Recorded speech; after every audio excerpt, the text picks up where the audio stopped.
Good morning in Washington. Good afternoon in Europe. My name is John Herbst, and I run the Eurasia Center at the Atlantic Council. While I normally can be found at the Atlantic Council headquarters in Washington, I'm coming to you from Warsaw to host this event. We have a wonderful event on developments in the South Caucasus, movement towards peace between Azerbaijan and Armenia, and we have an excellent, diverse group to discuss this for you. We have Brian Arduni, who's the executive director of the Armenian Assembly of America. We have Luke Coffey, who's a senior fellow at the Hudson Institute. We have Ambassador John Heffron, who's a distinguished fellow at Georgetown University and a former U.S. ambassador to Armenia. We have Dr. Izmira Jafarova, who's a board member at the Center of Analysis of International Relations. And we have Ambassador James Warlick, who's the president of Juno Global Strategies and the former co-chair of the OSCE Minsk Group on the South Caucasus. So I will start with questions for our group. I'm reminded to tell the audience that they can ask questions to the group after I provide my questions at askac.org. So we'll start with Ambassador Warlick, again, who had headed the OSCE process on the South Caucasus on negotiations between Armenia and Azerbaijan.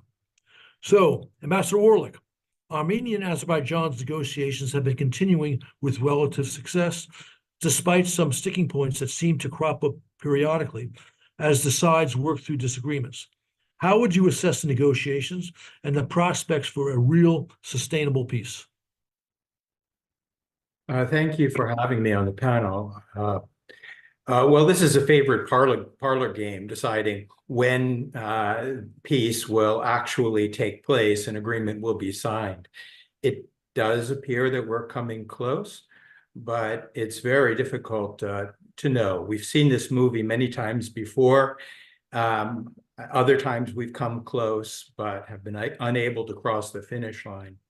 There are several key issues that that the negotiations are focused on. The first, the enclaves, seems to be a resolved issue, although it's not entirely clear. Prime Minister Pashinyan made a very compelling move to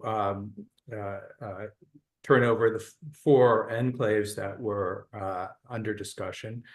The other issues are very difficult.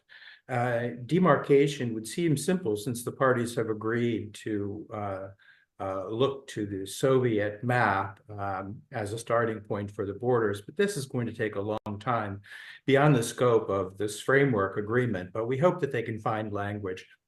The third and more difficult issue is our transportation issues, and in particular, a corridor between Azerbaijan and Nakhchivan. And we can talk about that further, but I think it is in both countries' interest, not just to resolve it, but to find a way to create a corridor. And the Azerbaijanis seem to would be willing to live with a rail corridor and welcome that.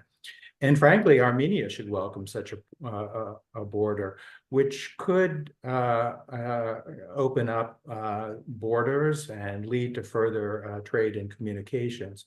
It's difficult, but I do think it's possible to find an agreement, and hopefully the parties are getting close. Okay, was there any other issue? I thought you said there were 4. Well, we can always add issues. I wanted to start with those 3. Okay, so my apologies. Okay, Dr. Jafarova, the same question to you. How do you and the government Baku think negotiations are going? What are the prospects? Thank you very much, first of all, for having me.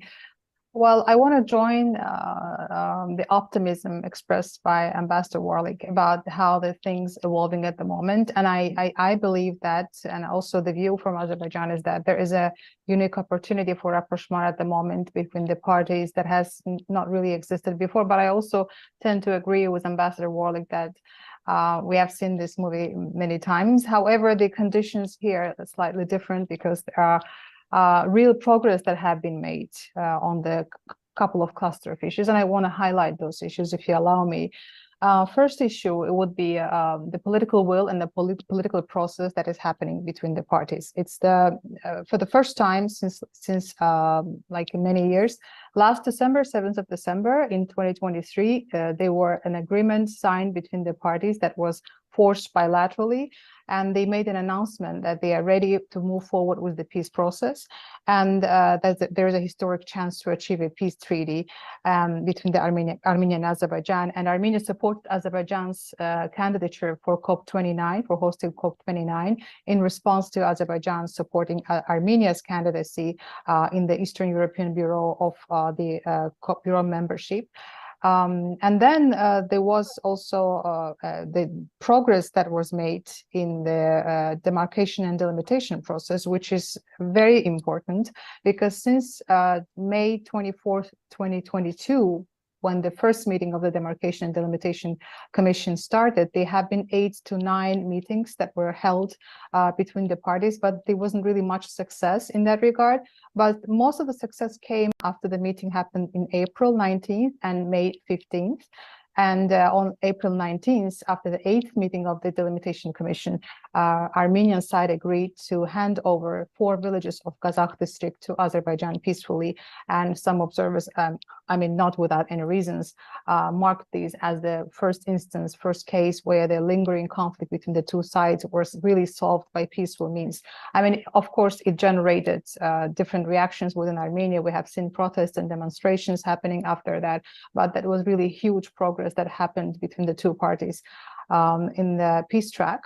And the matter also is that there is also some border pillars that have been established between Armenia and Azerbaijan. About a dozen border pillars have been established between Armenia and Azerbaijan, between Kazakh district of Azerbaijan and Tavush district of Armenia, as well as they have defined the northernmost area between Armenia and Azerbaijan of the border delimitation process. So you see, slowly but surely, there is some progress in that regard, which actually shows that there is progress. And Armenian Prime Minister also acknowledged this border delimitation and establishment of border pillars as security guarantees, something like that, because obviously it's something that provides confidence building and security between the two parties, and the hope that things can really move forward in a positive way. Another issue that I want to highlight is about the maps that was also mentioned previously. Previously, the two parties didn't see eye to eye about which kind of maps they should use for delimitation process. Armenia was supporting mostly 1975 map, and Azerbaijan was saying, well, no, we should look at most of the maps, all of the maps that have legal force, that were in force during the Soviet time. However, again, they were talking around the bush and not really doing much about that. But I think there was also some sort of agreement and understanding in that regard, with Armenian Prime Minister also saying that the delimitation process, I think he said it in May, somewhere 7th of May, there was a statement that was made on behalf of him, or he said it at some of the meetings, that we should look at most of the maps, not really one map. So all of the maps that actually have legal force, something like that, which shows that there is some sort of really understanding that not only one single map should be taken for delimitation process. And also, as a result of the Delimitation and Demarcation Commission meeting in April 19th, there was a statement that was put out by the parties, which showed that the delimitation and demarcation process should be carried out based on the Almaty Declaration of 1991, which does not specifically focus on a sort of map. So therefore, I believe this is also a progress that should be highlighted. And the last but not least, I think this is very remarkable that the meetings between Armenia and Azerbaijan is happening on a bilateral basis without third-party mediation, third-party facilitation. And a meeting in Almaty was another manifestation of the fact that the two parties can actually talk to each other bilaterally, because Almaty was just a venue, there's the forum where they just met and spoke. Kazakhstan wasn't really mediating the meeting between the parties. So I think this is, on political level, very, very important development, that the two parties are actually talking to each other on bilateral basis, and I believe there is hope for it. But the last point I want to make, maybe we'll talk about it the next round, but I want to mention it. Maybe I won't have chance. We believe that there is a hope for peace agreement this year, maybe not as quickly as we would like it to happen, but Azerbaijani side expected a hope that there may be some sort of agreement based on basic principles, some fundamental principles of the peace treaty, of peace agreement, generic agreement, maybe before the end of the year, before the COP29. And then at the later stage, there could be work done on more comprehensive aspects of the peace treaty, because it's going to take time. So there is an approach to detach the peace agreement, basic principles, and the more comprehensive peace treaty that can be signed at a later stage, because there are challenges also remaining. And I would like to speak about the challenges maybe at the next round, if you allow me. Thank you. I'm going to ask you just a quick question, despite your comprehensive answer, because of Ambassador Warlick made the point about on the transportation issue of a rail corridor as a solution. Quickly, what do you think of that? You see, transportation is issue. We call it Zangezur corridor, and there are some other names for it. It's still remaining as a bone of contention between the parties, because Azerbaijani side has already fulfilled its portion of Horadiz-Aghband highway roads. There will be also a railway there. The most of the work is already done, but Armenia hasn't really started anything to do with that. And the thing is, it was also an obligation that was taken by Armenia side in the 2020 November agreement, that there will be this linkage linking Azerbaijan with Nakhchivan, and Armenia has to provide this linkage. But now we have been seeing lots of controversy around it, lots of playing around. But I believe that once there was this obligation to provide this link between Armenia and Nakhchivan, Armenia had to abide by its commitment. But there's a problem. They consider the problem about who's going to provide security guarantees, because the 2020 agreement says that Russian border guard had to provide the security guarantees, but the Armenian side talks about some sort of international mechanism. And I think there isn't really much agreement about who is going to provide security guarantees. And Azerbaijani side says, okay, fine, but you have signed this agreement saying that Russian border guards should provide the security guarantees.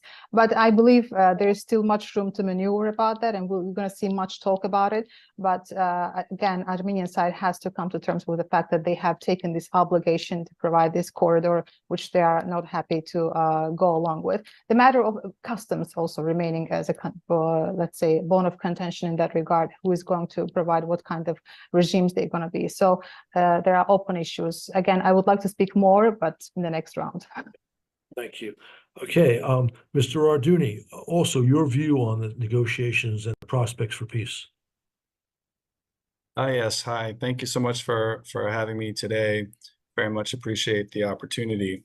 Let me just pick up just briefly on the corridor. I don't know if we'll get into it more, but look, the November 2020 trilateral agreement that was signed by Armenia, Azerbaijan, and Russia had a host of different issues, including keeping the Lachin corridor open, which was an obligation by Azerbaijan, which the U.S.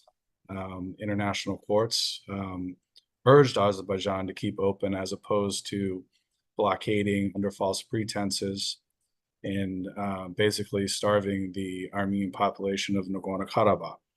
In terms of the corridor, and I was just recently in Armenia, and I have the doesn't matter, but the Crossroads of Peace initiative, where the Armenian government lays out these transportation connections, links, with a fundamental principle that's different than Azerbaijan or Russia. Armenia is saying, yes, let's have transportation links, but in terms of the infrastructure, it will be controlled by each country within its sovereign territory. So the Armenian government is saying, we're not going to have an extraterritorial corridor running through our country. I don't think any country would agree to such an action. And I know there's this Thursday there's a presidential debate. Everyone's looking forward to it, I'm sure. But I would imagine that even Mr. Trump and Mr. Biden would agree on this one, that you're not going to have an extraterritorial corridor going through your country. But let me just pick up overall on the peace process. My takeaway from, and I was just there 2 weeks ago, my takeaway from meetings with the Armenian government is that they are committed to this peace process. But we, the Armenian Assembly, we do have deep concerns about Azerbaijan's commitment based on a long track record of warmongering and empty promises. And including, and let me just highlight we talked about the November 2020 agreement. Part of that agreement was to release all the prisoners. Azerbaijan has actually taken more prisoners since, including many of the Artsakh leaders who represented freedom, liberty, and democracy. They remain in prison today with little communication with their families, some facing torture, and none with access to due process of law. This group included former presidents, foreign ministers, the former state minister, Ruben Vardanyan, who is one of the most recognized leaders in the global Armenian community, and he was actively involved in various economic and humanitarian projects in Armenia and Artsakh, actually some 700 projects. In April of this year, in protest of his illegal incarceration, he started a 21-day hunger strike. No one really knew about it in April, but we found out later. In response, Azerbaijan, according to his legal team, kept Mr. Vardanyan standing for hours, did not let him sleep, deprived him of water. And so there's been a formal complaint of torture filed with the UN Special Rapporteur of Torture just a few weeks ago. I mean, it's really hard to imagine having a true peace with Azerbaijan when it continues to hold political prisoners, I mean, hostages essentially. And it should be noted that the EU, members of Congress, including recently Senator Markey and the French Senate, have all called for a peace deal that includes the release of these prisoners.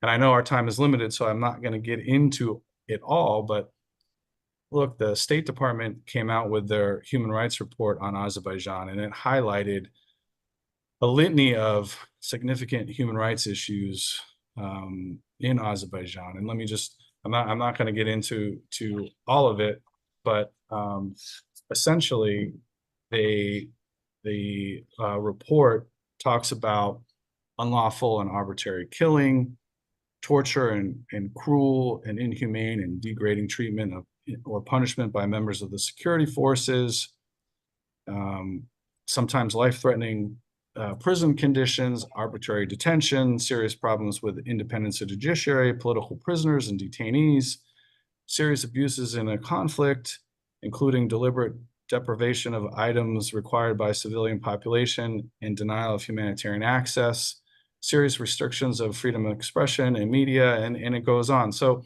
look, this is the State Department Human Rights Report saying this.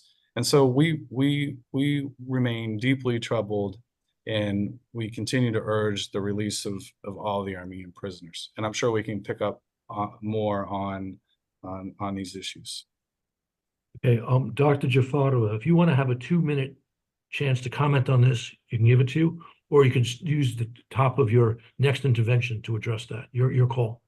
If I could just say 2 minutes, I thought this conversation would be mostly about peace process, but I am gathering that we are going to completely different direction. But I want to say briefly that Azerbaijan has released over 200 prisoners of war and detainees of Armenian origin after this 2020 war.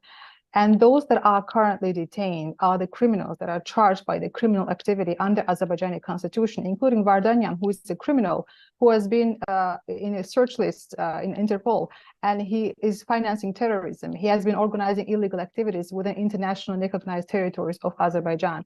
So he has been charged with criminal charges, and therefore he is detained. As to the conditions of his detention, well, Azerbaijan assures that all the conditions have been provided for their normal survival, of course, normal detention. And it has been, by the way, rechecked by International Red Cross, by the way, today as well, to testify to the fact that their preservation conditions are normal and actually according to international standards. So I don't want to go into details about, all these accusations, but briefly, this is what I wanted to say.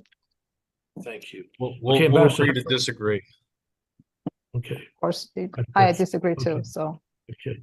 Ambassador Heffron, Armenia recently announced it will withdraw soon from the Russian-led Collective Security Treaty Organization. And at roughly the same time, it said it aimed to upgrade its relations with the U.S. to a strategic partnership. What are the implications of this diplomatic shift for Armenia and for the South Caucasus? Thanks, John, and thanks everybody, and pleasure to join this panel on this timely topic. Let me just, I'll incorporate the response to that, John, in a very, very brief two basic points on developments in Armenia. Since I left in 2014, so much has happened. It's really quite amazing. I guess they cut out the dead wood at the embassy, and now there's lots of improvements since then, mostly improvements. But no, two basic things are happening in Armenia that I think we need to consider, and I hope it's important to everybody on this panel. First is on the internal side. Pashinyan elected pretty much free and fair 2018. Then the horrors of 2020 and the defeat, military defeat, and then he gets reelected in 2021. That's quite amazing that a democratically elected leader in a newly democratizing country is able to withstand a military defeat and get reelected in the next election. And that does demonstrate to me, at least looking at it from afar, that the Armenian people really are committed to this democratic road that they're on now. So that's my first sort of internal point. On the external side, and this is the key point that you just raised, my goal when I was there, and all U.S. ambassadors' goals when they're there, are to have Armenia lean west. And the idea was lean west. We weren't even thinking that they were going to turn away from Moscow and leave the CSTO and really try to focus on Brussels and Washington and Western capitals. So that's a hugely positive development, that Pashinyan has taken this tough decision to move away from Moscow and to leave the CSTO. Armenia is obviously in a very dangerous neighborhood, and to not have a security guarantor didn't help them much in the last two wars. I got that. But to not have to cut yourself off from your security guarantor is a bold thing to do. And so I do think that we in the West, I'm not saying reward him, but we need to see Armenia as a partner on the democracy side and on the regional stability side, and do whatever we can, the U.S. and the EU, to continue to support them and to continue to push them in this direction. And I hope that on the private sector side, the NGO side, groups like Armenia Assembly and other groups, and U.S. government and the EU will continue to support Armenia and continue to push them in this direction that they're on now. So very positive development to leave the CSTO and turn away from Moscow. And now we need to continue to respond to that, we in the West, to demonstrate to the Armenian people that it's worth their while to look west. Thank you, Ambassador Heffron. Luke Coffey, with all you're an outstanding voice on Russian policy across Eurasia, with all the changing dynamics in the region, most of which are positive, Russia's still a looming presence in the South Caucasus. How would you describe Moscow's goals vis-a-vis Armenia and Azerbaijan? Thanks, John, and thanks to your colleagues at the Atlantic Council for putting this together and inviting me to participate. I share most of the optimism that I heard. It wasn't all optimistic, but I shared the optimism that was there. I certainly share, and I think we have a great opportunity to usher in an era of stability and even prosperity to the South Caucasus. But Russia's not going to like this. Russia sees this region as being in a sphere of influence. It uses these frozen conflicts, whether it was Ashken Valley region in Abkhazia in Georgia, or the occupied regions of Azerbaijan, Karabakh, and the 7 surrounding districts, to maximize its influence in the region. And if you take an example, let's say between Armenia and Azerbaijan, where there is a glimmer of hope, where the countries are on the route to normalizing, where they can behave like neighbors and cooperate and even integrate regional transport structures and and other forms of economic investment. This is a threat to Russia's influence in the region. And even though Pashinyan has been so brave as an Armenian leader and politician, when the chips are down, the Kremlin is not going to let him get off this easily. And I suspect that there's going to be a very rocky road ahead inside Armenia, inside the domestic politics of Armenia. But the United States should be doing everything we can to encourage not only Armenia and Azerbaijan normalization, but also Turkey and Armenian normalization. Get everyone together, get around the peace table, hammer this out, because it only benefits the people in Armenia and Azerbaijan. Think about the billions of dollars in foreign direct investment that have been denied to the region over the years because of this ongoing conflict between Armenia and Azerbaijan.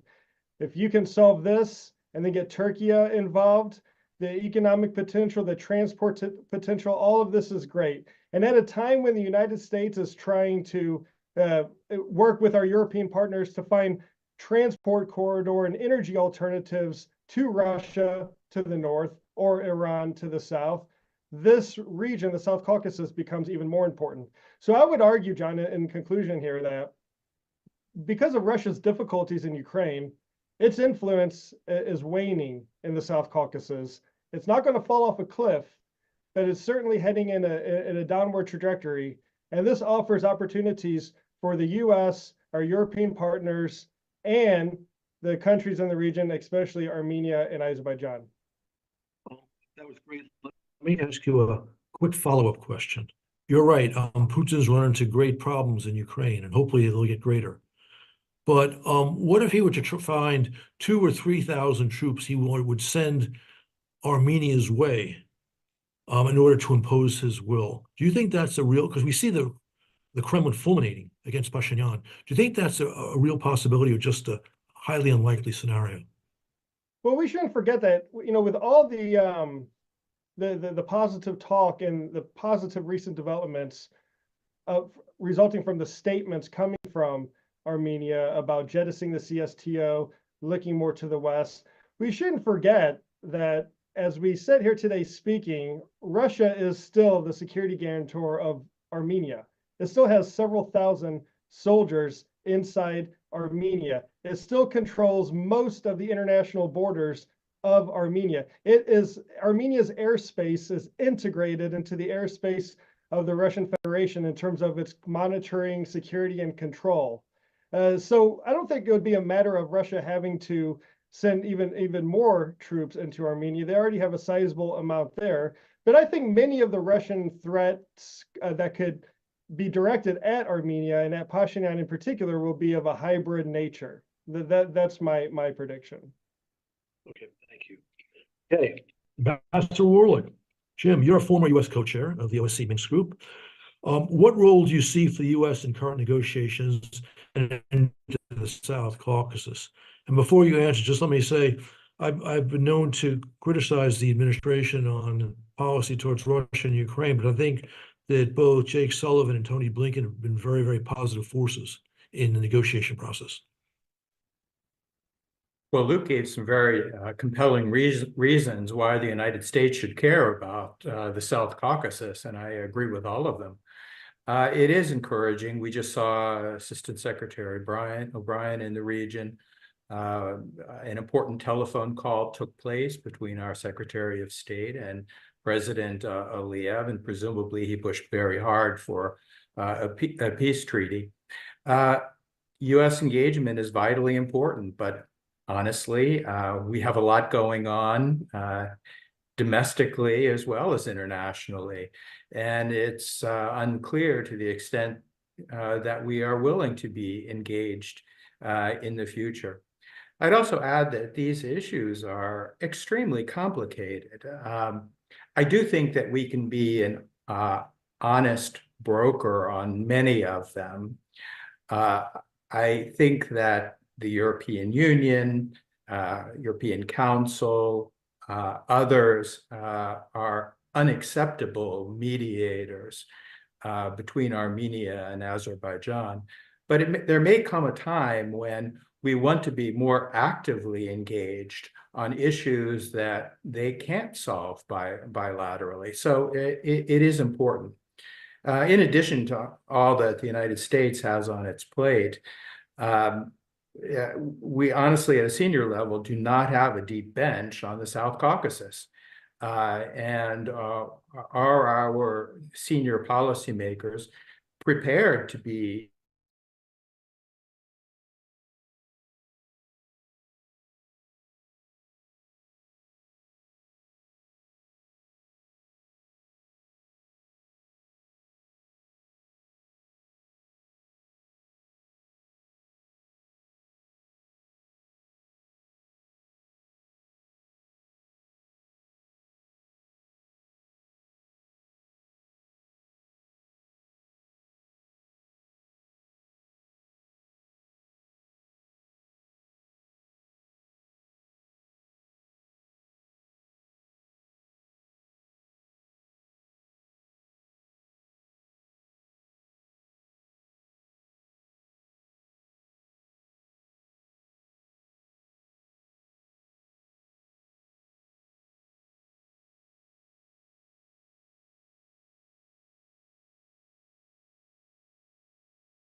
My apologies to the audience. We seem to have had a slight technical problem.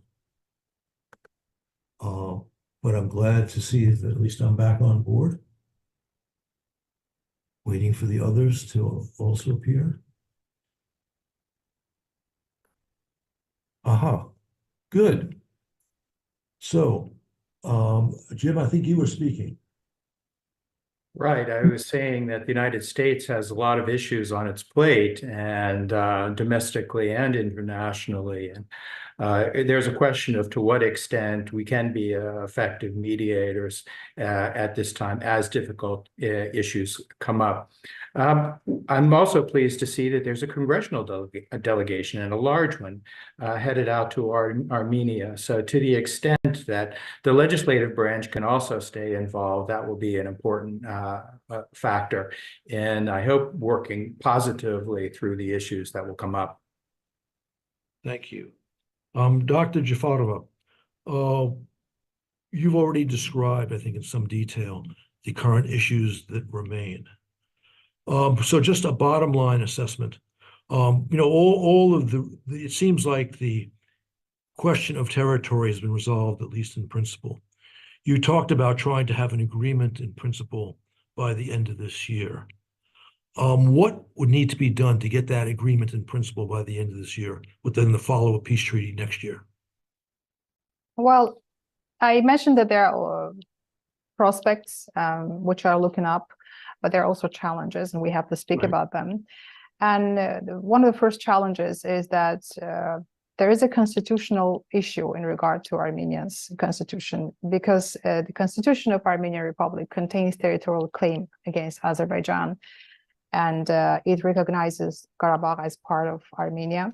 And Azerbaijan says that, okay, if we're going to sign this peace treaty, then there is a necessity for Armenia to change the constitution, at least the clause that is containing territorial claims against Azerbaijan. Because what's the guarantee that we sign the peace treaty with Armenia, and the next day Armenia's constitutional court overrules the treaty saying that it's against the constitution, because, in the constitution there is a claim towards Azerbaijan. So Azerbaijan says that, well, constitutional reform is important in order to drop territorial claims against Azerbaijan, but we understand this is not easy. although Armenia's prime minister also said himself in January this year that constitutional reform seems to be inevitable, but there isn't any unity in Armenian society about that. And we have seen the protests after the handover of the villages to Azerbaijan, and we have seen that things are not really smoothly going on within Armenian society in this regard. So it may take some time. However, it's absolutely necessary that Armenia drops its constitutional demand against Azerbaijan's territorial integrity, and also because there is international best practices in international history. We have seen the cases when if the constitution contains a claim against territory of certain state, they drop it and then they sign a peace treaty. We have seen the Good Friday Agreement, for example. It was not maybe identical conflict case, but still there was also the clause was the constitution when Ireland dropped the constitutional demand towards North Ireland, and after that there was a peace treaty signed. So we have seen that there is also international best practices which could be utilized in that regard. So this is number one challenge. And another one we spoke is the opening of all the communications and Gazur corridor. And I listened very carefully to Mr. Arduni, who said that the Gazur corridor, it just contains some sort of giving extraterritoriality to a certain state, and it's kind of ceding the portion of Armenia's territory, which is absolutely not the case. And we have been saying it again and again everywhere on each and every platform that the usage of the word of corridor is simply the matter of semantics. You can name it road, you can name it whatever you want, but it will not really change the substance of the fact that that has been agreed upon by the November 20 declaration that Armenia has to provide this unimpeded, it says unimpeded passage, which again means that it shouldn't be really prevented by any kind of conditions. Although we understand that there may be customs regulations, there may be security guarantees that have to be provided. And I spoke a little bit about security matters and customs issues. They can also be agreed upon at a later stage if they would be, of course, a necessity. And that, I mean, not the necessity, but if it's absolutely necessary. But the idea is that it's not the matter of giving Armenia's territory to anyone. It's the matter of abiding by the commitments that has been enshrined by the November Declaration. And I want to also speak about this. This is two of the challenges I mentioned. Another challenge is Armenia receiving lots of arms and ammunition from the third parties, and we have seen this happening very, very intensely over the period of last month and last years, specifically from France and India, and mostly from France. And I have also read the statement by the U.S. side who said that France's policy is not really contributing to the peace and security in the South Caucasus. They have been in agreements on defense and security, on military training, on the purchase of artillery systems, surveillance system from France, as well as the agreement about, as I said, trainings and mutual visits and military expertise as well. So the question naturally rising from Azerbaijani side, against whom France is arming Armenia, against whom this military armaments is being accumulated. So it actually creates the image where South Caucasus is becoming another area for arms race instead of focusing mostly on the peace process and signing the peace treaty. So those are three issues I wanted to highlight mostly about the challenges. I'm sure there will be many. If we have more time, I can speak about them. But if you allow me also 2 minutes, I want to reflect on the two issues that were raised by Mr. Arduna. He said that Lachin corridor, Azerbaijan blocked Lachin corridor under false pretenses. May I remind you that Azerbaijan spoke about Lachin corridor being used for military purposes by the Armenian proper in order to arm its militias remaining in Azerbaijani territories for many years, over a couple of years after the 2020 war, and it all went unheeded. And at the end of the day, after suffering several attacks and after suffering several terrorist attacks against its soldiers, against its territories, Azerbaijan had to embark on anti-terrorist activity in last year in September. So it wasn't any pretext. It's not like Lachin corridor was used only for civilian purposes. It was heavily used for military purposes, and Azerbaijan did what it had to do for protecting its national security. Another issue about and starving the people, again, I can speak for hours about it, but briefly, Azerbaijan sent warnings to all Karabakh Armenians living in Karabakh when the military operation happened that they are being kept safe and that they have the right to become the citizens of Azerbaijan. No one really forced them to leave. If you follow the news outlets and everything that happened at that time, you can see that there were lots of testaments that these people were living at the a gunshot of the separatists who were telling them they have to leave because they will be, I don't know, tortured or whatever will happen to them after Azerbaijanis came. So most of them didn't want to leave. They left under duress, and this has been documented in the many outlets. So please, let's be careful about using this terminology. And Crossroads of Peace initiative that you mentioned, well, we are open. Azerbaijan side says that, okay, we are open to any sorts of initiatives. This sounds as a good initiative, why not? But the thing is, it's actually looking much more declaratory than really bringing in any kind of substance to the actual situation on the ground. In order to make this Crossroads of Peace initiative to work, Armenia has to have good relations with Turkey, has to have good relations with Azerbaijan, because if you look towards the east, it is Azerbaijan. If you look towards the west, it is Turkey. So you have to open all the communications, you have to normalize the relations. Any way you slice it, you just have to do this. And the Crossroads of Peace doesn't really bring any added value to the already existing mechanisms that have to be put in place. The shortest passage is the Zangezur corridor. So that I also wanted to highlight. Thank you very much for tolerating me speaking for so long. Dr. Safarov's last comment anticipates my question. I was going to ask you, how does the Armenia's Crossroad for Peace fit into connectivity in the South Caucasus and also between Europe and Central Asia?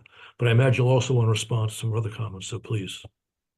It seems like perhaps the two of us should have our own separate Zoom call and go through these issues.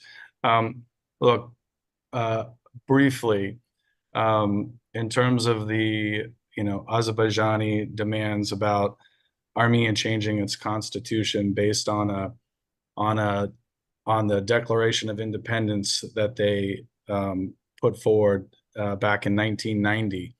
It was talking about Soviet Armenia at that time. So maybe everyone should go back and read the Declaration of Independence that Armenia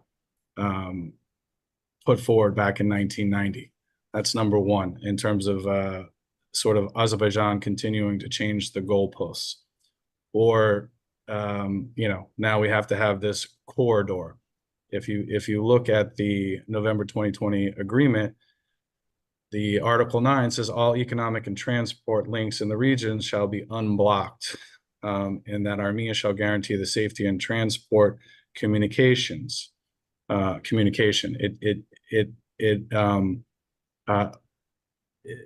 It's sort of a non-issue now, given the multiple violations of the overall agreement, again, including the blockade of the Lachin corridor. And I just want to remind everybody, back in September of 2023, September 14th, there was a hearing in the Senate Foreign Relations Committee on Nagorno-Karabakh, and Yuri Kim stated very clearly that the United States will not countenance any action or effort to ethnically cleanse or commit other atrocities against the Armenian population of Nagorno-Karabakh, and further stated that the current humanitarian situation, meaning the blockade of the Lachin corridor, is not acceptable. And just days later, in blatant disregard to this public warning by the United States, Azerbaijan launched another military offensive, driving out 100,000 plus Armenians from their indigenous homeland. I mean, this is a clear example of ethnic cleansing. It was condemned by the European Parliament, and the Lemkin Institute and others have stated that what happened was a genocide. So imagine losing everything, and now we're talking about they could have stayed. Clearly not the case. Why would they all flee to Armenia? And look, these refugees are genocide survivors, and it's incumbent upon us to do everything that we can to help them, including the right of return.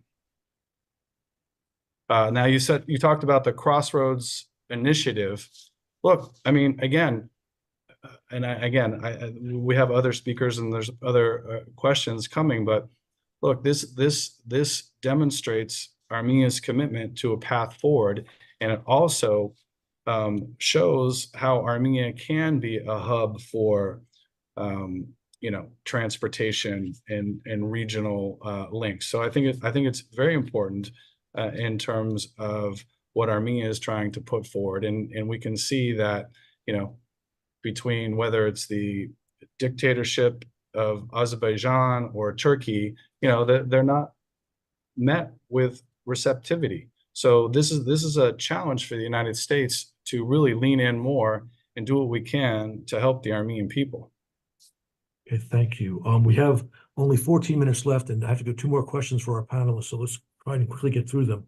Ambassador Heffron, this follows up on what Mr. Arduni just said. How can U.S. best support infrastructure and connectivity projects in the South Caucasus? Just let me just jump in real quick in response to a couple of many of the points that have been made. I would say that the key to this is that we deal with these issues in a regional context. And what I like the reference to Turkey, I like the references to the other neighbors. Bilaterally, I think it's just hard. It's just darn hard. And I'm not saying you ignore the bilateral. Obviously, you can. But I really think that we should be pushing, the U.S. should be pushing these issues, the transportation issues, the corridor, and the other closed borders all around into a regional context, especially, for example, Turkey. I mean, there's the earthquake in Turkey in 2023. Armenia pours aid across the border. The border is temporarily opened to receive all this aid from the Armenian people and the diaspora and the Armenian government. And then what does Ankara do? They close the border. I mean, so they get all the aid. It comes in one direction from Armenia down into Turkey, and then they close the border. Are you kidding me? I mean, what kind of approach is that? It's appalling. And I do think we, the U.S., should push the neighbors to get these issues dealt with in a regional way. The borders, the corridors. Zagazor should be related to the other corridor issues and the other border issues. There are all sorts of border issues. So I think package deals, confidence building measures are the way that we need to go step by step on a regional basis, rather than, I think, bilateral is very, very hard. So that's my basic recommendation, is that we, the U.S., push the parties into some kind of a regional format of some sort, get them all talking to each other. And hopefully all finding ways to make it win-win situations in terms of opening borders, trade, investment, and to support each other in this difficult neighborhood. Thank you. Luke, I was going to ask you a different question relating to Azerbaijan's relations with Iran and Israel, but maybe it's more sense for you to comment on what's just been said by the previous 3 speakers. Your call. Thanks, John. Actually, there's sort of a connection here. But firstly, when you discuss Azerbaijan and Iranian relations, you have to discuss the Zangezur corridor. And since this has been like a common thread throughout all of the interventions, I do want to address at least 30 seconds on this. Brian gave a very selective, minimal quote from Article 9, and it's actually quite brief. Article 9 of the agreement says all economic and transport connections in the region shall be unblocked. The Republic of Armenia shall guarantee the security of transport connections between the western regions of Republic of Azerbaijan and the Nakhchivan Autonomous Republic in order to arrange the unobstructed movement of persons, vehicles, and cargo in both directions. Now, that's pretty clear. That there was an obligation on the behalf of the Armenians to open up this corridor. I never heard any Azerbaijani make a territorial claim or suggest it should be extraterritorial. They wanted a free movement, as perhaps as Americans would drive to Alaska going through Canada, right? That's what they wanted. But this is important to Azerbaijan's relations with Iran, because on the surface, the relationship between Baku and Tehran seems very cordial. The 2 neighbors trying in a difficult neighborhood, trying to be pragmatic and get along where they can. But I can tell you, under the surface in this relationship, it's a lot more complex. And the reason why the Azerbaijanis want to have this transit corridor linking Armenia with Nakhchivan is because right now it's reliant on Iranian territory, Iranian airspace to get supplies, basic supplies, like stuff you would find in a grocery store or in a market. They rely on Iran to get these goods into Nakhchivan. They also rely on Iran to have natural gas as part of a swap deal with Turkmenistan to provide natural gas to Nakhchivan. Now, what the Azerbaijanis are doing about this right now, they are working with Turkey to build a natural gas interconnector that will connect from Turkey into Nakhchivan. They have a very small, about 5-mile wide border with Turkey. That will solve the natural gas issue when this comes online, but they still have that big issue about ground transport and air transport having to go through Iran. And if you look at the history of Iran and Azerbaijan, it is one that is fraught with sectarian divisions, geopolitical difficulties. You had the Iranians, in the first Karabakh War in the early 90s, arming Armenia. You had Russian resupplies to Armenia transiting Iranian territory during the second Karabakh War into Armenia. And then you have the ethnic component. You have, millions of ethnic Azeris that live in northern Iran who could actually see cheering the Azerbaijani troops as they were advancing along the Aras River, waving Azerbaijani flags at soccer matches. They chant Azerbaijani soccer chants.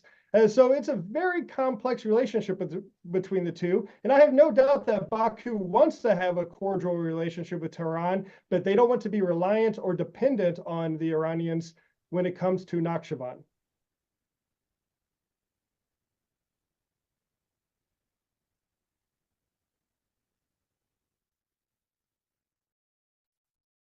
And unmuted. Remind the audience you can submit questions at askac.org. All right. We have a question from Rob Schultz. President Pashinyan has so far refused Azerbaijan's proposals to change the Armenian constitution to get rid of what Baku calls territorial claims on Azerbaijani and Turkish land. Azerbaijan says this is a precondition for a peace deal. What do you think of this? I realize everyone would probably want to say something. Let me offer this to Ambassador Warlick. Well, it shouldn't be a precondition for the signature of a framework agreement that brings about peace. At some point in the future, yes, the Constitution needs to be changed, but as I think everyone knows, that's not an easy proposition in Armenia. I think it's a deal breaker if the framework agreement rests upon the idea that the Constitution needs to be changed, because it's just not going to happen for many reasons. So this could be something that could be addressed in the framework agreement, that there is an intention and that the principle of changing the Constitution is an issue that could take place in the future, but the idea of amending it is not realistic. Okay, thank you.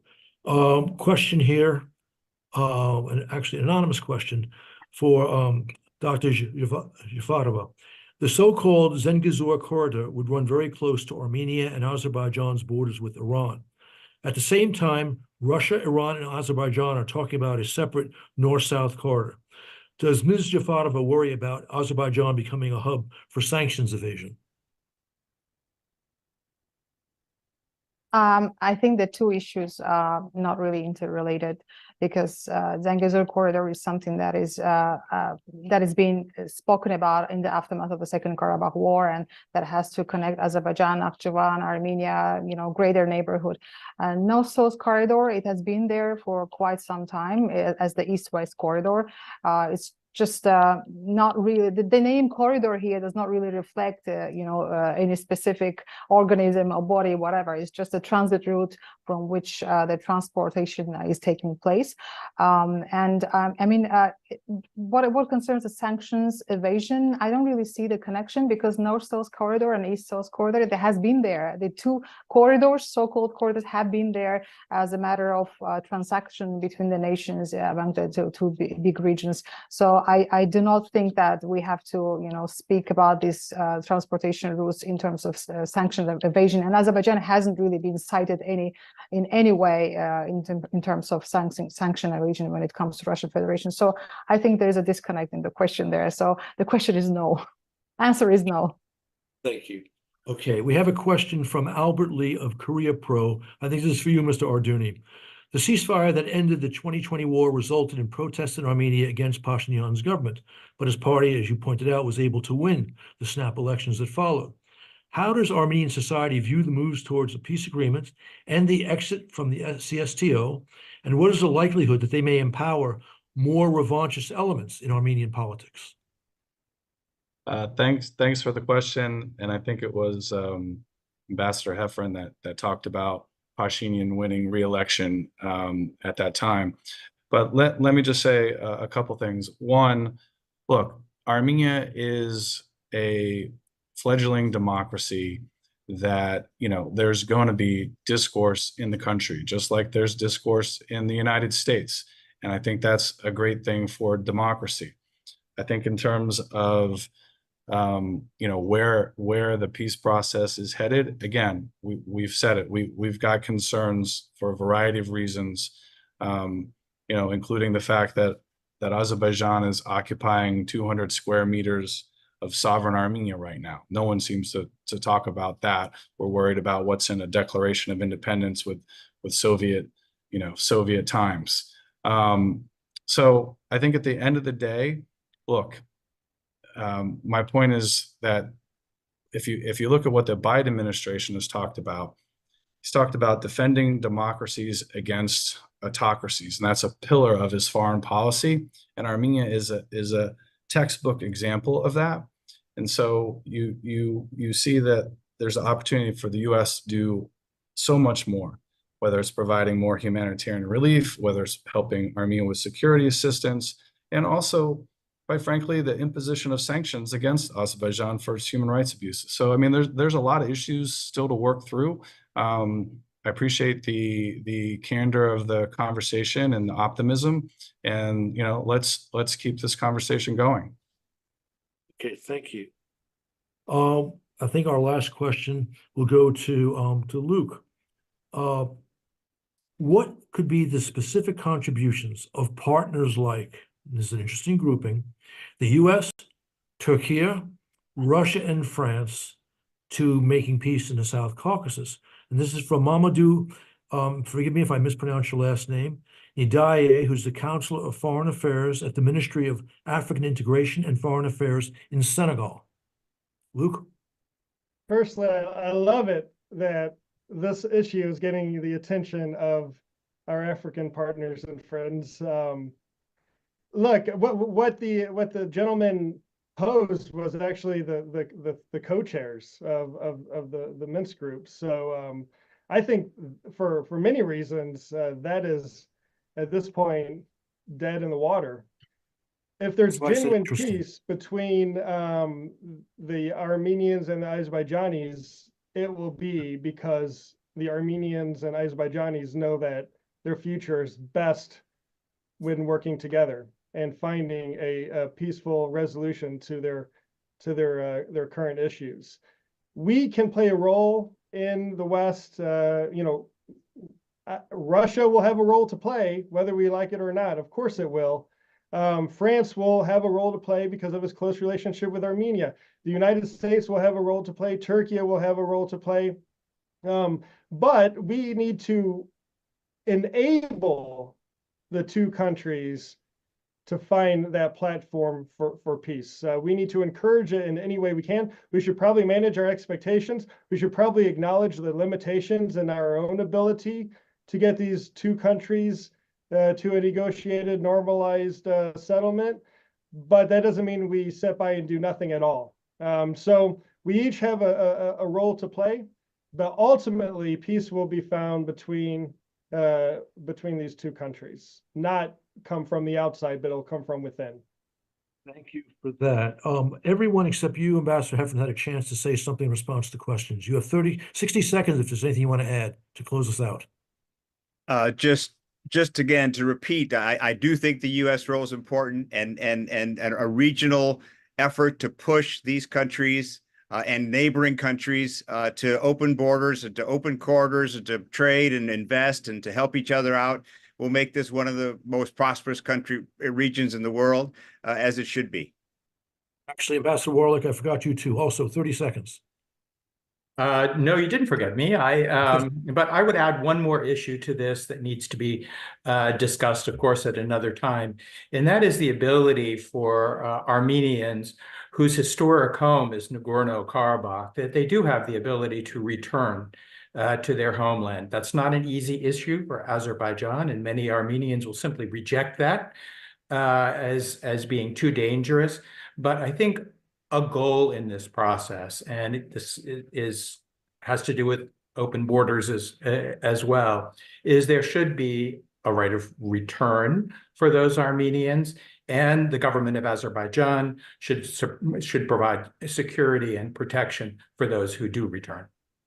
Okay, thank you for that, and thanks all of our panelists for a civil and extremely interesting discussion.